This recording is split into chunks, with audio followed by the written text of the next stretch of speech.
EB5 investor visas. What is it? That is our topic for today. Welcome to the Lawyers and Mediators International Show and Podcast, where we discuss law and conflict resolution topics to educate both professionals and everyday people. Catch regular episodes on YouTube and anywhere you get your podcasts. Just remember, nothing in these episodes constitutes legal advice, so be sure to talk to a lawyer, as cases are fact-dependent.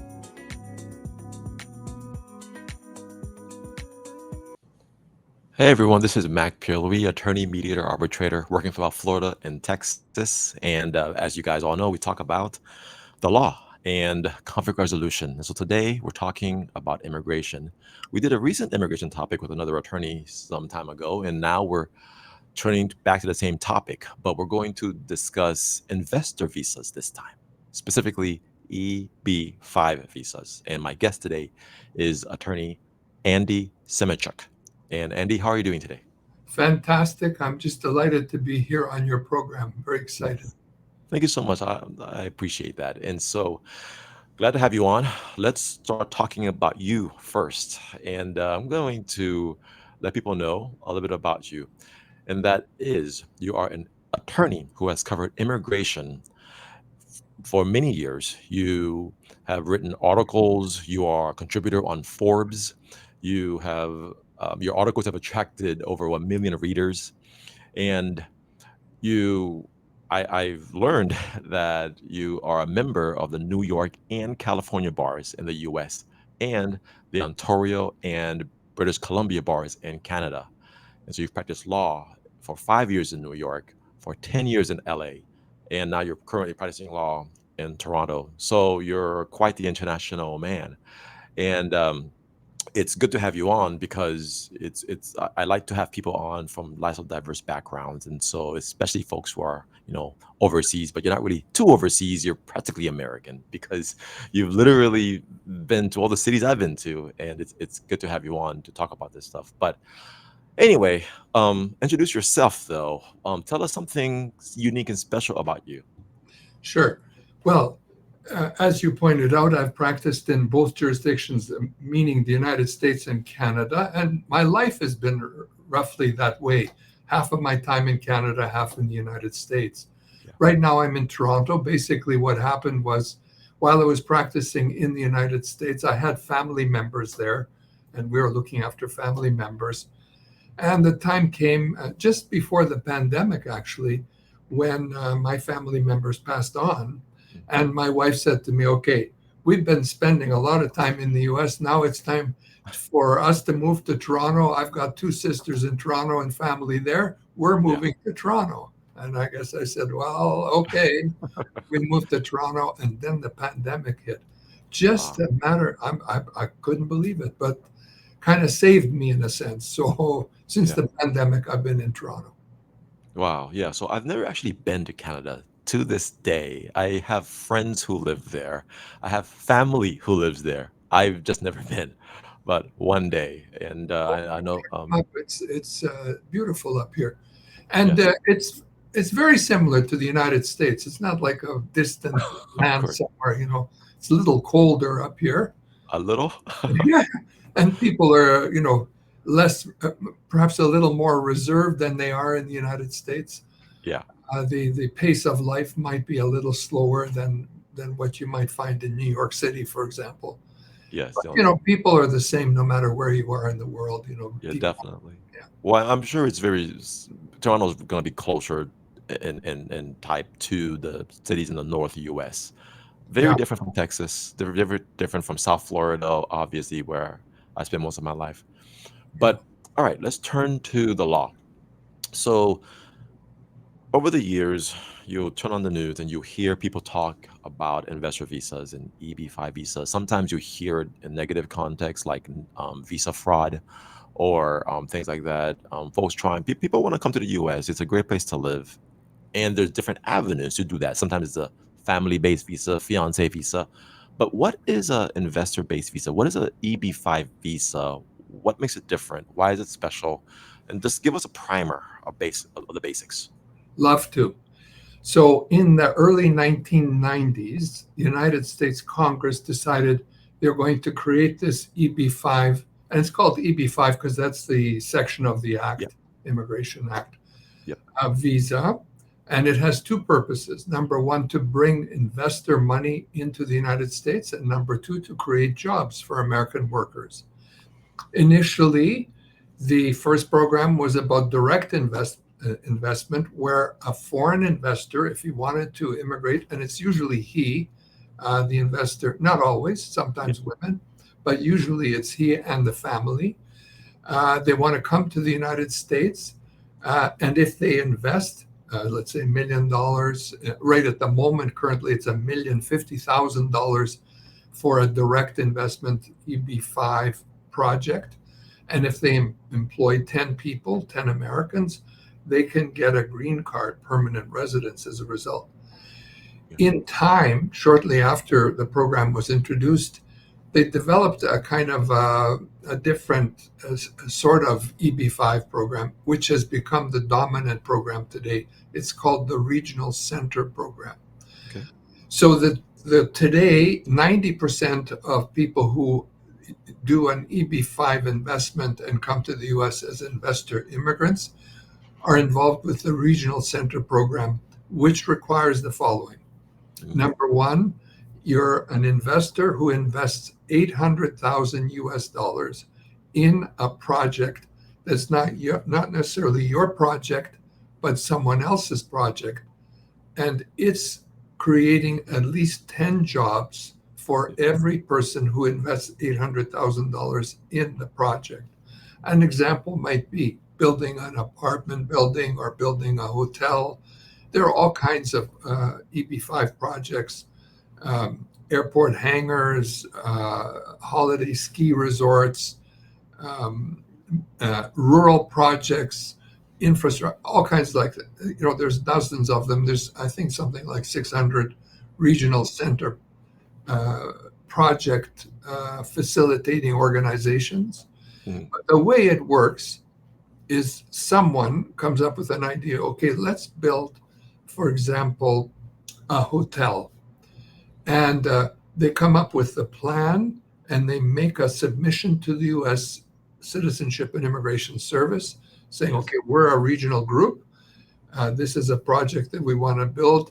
It might be in what's called a high unemployment area, which will make it possible for people who invest $800,000 to be able to get a green card, because that's a policy area the government wants to better.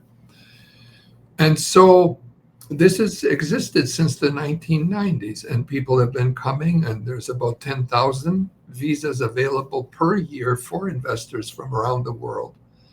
In the early years, not all 10,000 investor visas were taken up by investors, but over time it's been taken up. And a few years ago, they decided to look after some of these issues that you raised in the introduction of, fraud, some trouble with people and so on, and clean it up. So they passed what's called the Reform and Integrity Act of 2022, short form RIA, where they cleaned it up and they introduced 3 areas, priority areas that they're focusing on. The 3 areas are rural projects, infrastructure projects, and high unemployment areas. So that's a kind of an outline of, preliminary outline of what the project's about. Yes, thank you. I just feel like I took a immigration class real quick. So let me ask you some questions that came up while you're talking. Sure. The permanent residency status that you didn't achieve, is that also extended to your family, or how far does it go out? Yes, anybody in your family, your spouse, and any children that you have under 21 also get a green card as part of the process. Initially, the green card, which is permanent residence, sort of a indicia of permanent residence, is a 2-year conditional green card. Got it. And in that 2-year period, you have to show the money remains invested and at least 10 jobs were created. The jobs could be direct jobs. So, for example, you're building a hotel, you've got someone who's going to be the manager, you're going to be a front desk manager, you're going to have a cafe or whatever it is. Those would be direct jobs. Or indirect jobs. For example, you're building a hotel and across the street there's a Starbucks. And because of your building, there are people being employed at Starbucks. They can count those jobs as part of the overall count of jobs needed. Got And it. there are economists that are involved in counting the jobs. Yeah. Basically, it's a business plan that starts the project. A regional center prepares a business plan and goes to the U.S. Citizenship and Immigration Service and says, okay, we're going to build this kind of a project and we want your approval. And they get an approval for the project. And that opens the door for them to enable investors who invest in the project to get green card status. After 2 years, you can convert the green cards to permanent green cards. Got it. Well, you said that there's 10,000 visas available, and you also said that most of them are taken up, right? Is that a trend, or are they going to increase the number, or? Worldwide, the number is 10,000. Okay. Now, there are some countries that are backlogged. For example, China and India are backlogged in terms of applicants who want EB5 green cards. However, this new act I talked about opened up these three categories. And in particular, right now, the rural projects have what's called priority processing. And it's possible for a Chinese investor or an Indian investor, or indeed any kind of investor, to invest in those projects and get a green card reasonably quickly. For example, the first petition, a 526E petition, can be approved for the investor within probably a year. And once it's approved, then you can proceed to process your application at a consulate overseas. Or if the investor's in the United States, there's also the possibility to file a concurrent application for both a work authorization and employment authorization, and also travel document, so that while you're waiting as an investor to be approved, once you get the approvals for the employment authorization and the travel document, you can work and also travel until the time that you get your conditional green card. Once you get the conditional green card, you can work and travel with the green card. You don't need preliminary approvals in that area. Got it. Well, I had shared your screen that showed what Right. you were just discussing. That so you're saying that there's a backlog specifically with Chinese and Indian investors. Yeah. Now, just so you're clear, imagine a pie, and in the pie, there are slices of the pie. So right now, for Chinese and Indian investors, there's one slice that's still available and what's called current, meaning it's open, the door is open. And if you invest in a rural project at this moment, a rural EB5 investor immigration project at this moment, meaning a project outside of any city that's 20,000 people or more, such as, just as an example, there's a project called the EP5 Energy Project that is doing oil drilling in Oklahoma, out not in the boonies, not in the city. Yeah. That's a rural project.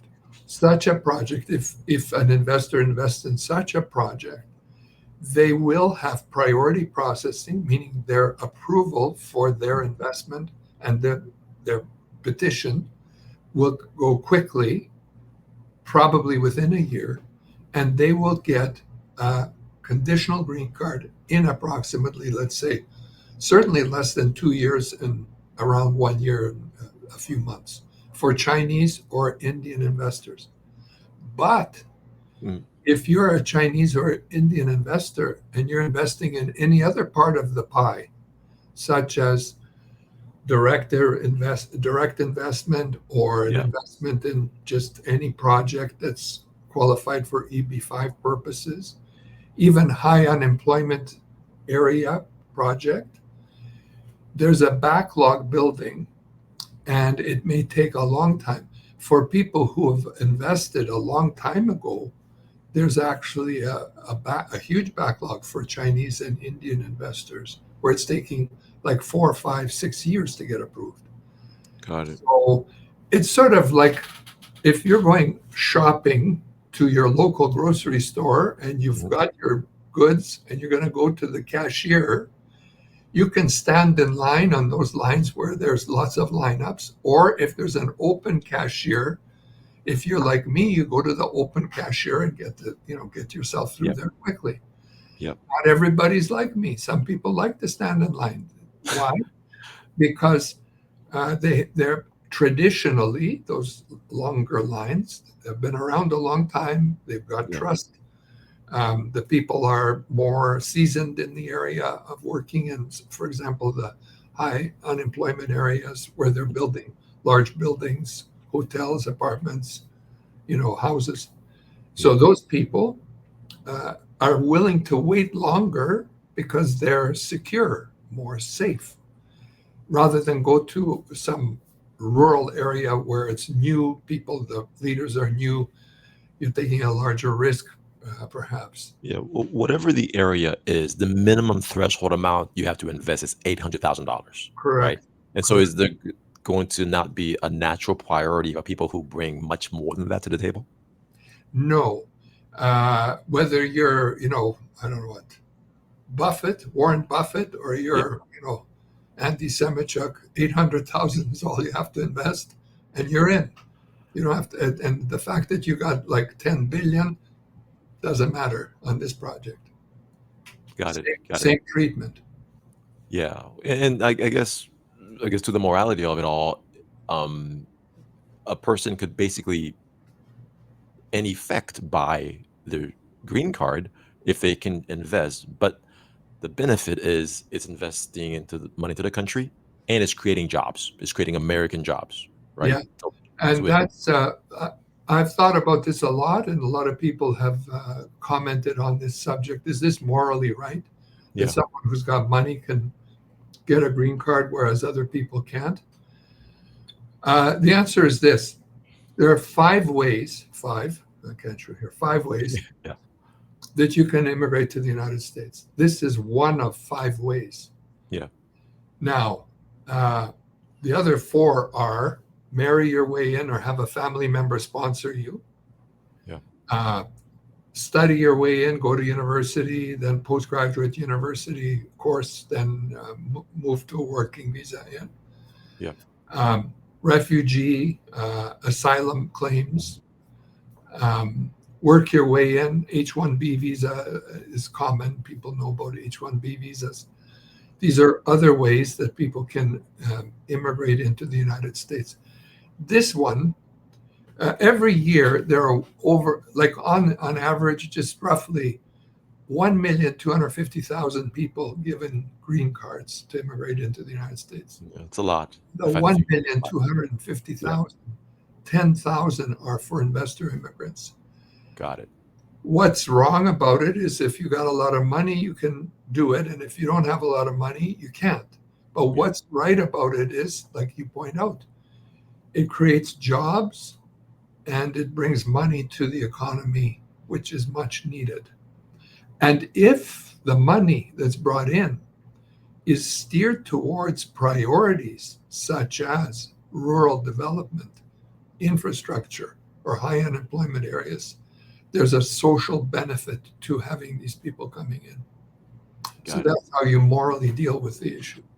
Yes. Well, as lawyers, it depends, right? It's circumstantial sometimes, and so it's not always black and white. Right. But so let me share some of your other websites before I let you go on this topic. Sure. And if people want to learn more about you, of course, I have your personal website, and then I have your Pace Law Firm website. Right. That's pacelawfirm.com if you're listening to this recording, and myworkvisa.com. You can check it out. Right. Maybe My, think my about books are on there if you want to check out what books I've yes, written. They're all on actually, Amazon, but they're all on that page. yes, yes. So I did ask you before we started recording. Were you also like a professor type? And you said you've taught, but Yeah. I can see that you've written quite a bit as well. Wow, even is this kids' book? That's too funny. Yeah. Yeah. That's 401 goofy jokes for kids. If you got some young kids, that would be Oh, that's kind of cool. So, you there's think a story you behind did that, it but it's yourself? too long to tell. That's cool. All right. So lots of knowledge, on this page, and of course, a professional side of you. You deal with all immigration, but Yes. your focus is these days on investor. Yes. Business and investor immigration. And celebrities. I deal with some celebrities as well. Okay. Yeah. Well, having been in near the LA area, I'm sure that that was a big deal. Hollywood or Broadway, and then in Canada, Toronto Film and BC Uh-huh. Film. So that's where that came in. Cool, cool. Yeah. All right. Well, our time's up for this topic, and so we'll have you back shortly. All right, guys. Until next time, check out all the videos on lmipodcast.com and return back for more conversation about law and conflict resolution topics. Take care. Bye.